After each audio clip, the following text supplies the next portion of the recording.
Today is day 65 of the podcast, and as we watch Israel's time in the desert, this is how they're learning to be led by the Holy Spirit.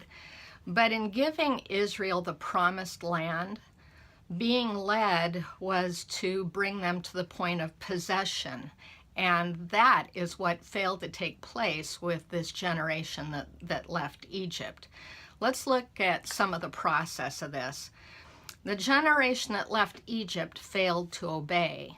And because of that, they came out, but they never went in. They never took possession of the land due to their unbelief. I want to read you something in Hebrews chapter 11, starting at verse 29, and I want you to pay attention to what's missing.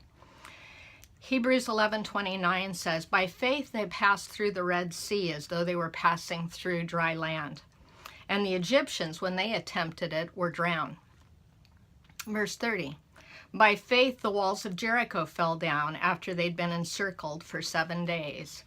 Do you realize between verse 29 and 30 there is 40 years of unbelief? So it can't be listed in this testimony to faithfulness.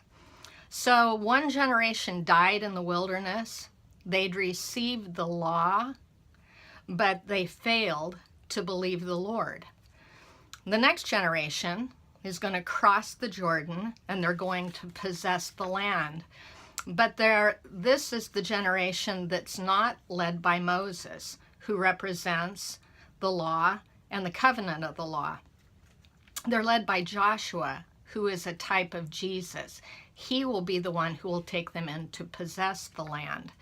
So right at this point of entry into the land, there is a circumcision that takes place of this generation at a location called Gilgal.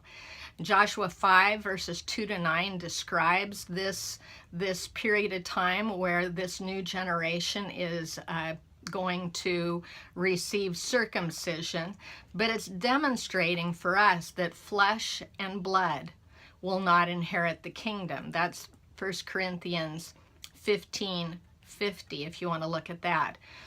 That thus circumcision, where it was given to one generation, is coming to another generation for a different reason. It's so that they can possess the land. So here's your question for today. Is there an area in your life where flesh is interrupting your ability to walk in the Spirit and possess what the Lord wants you to have? Is there an area of your actions, your words, your attitudes? Consider that today.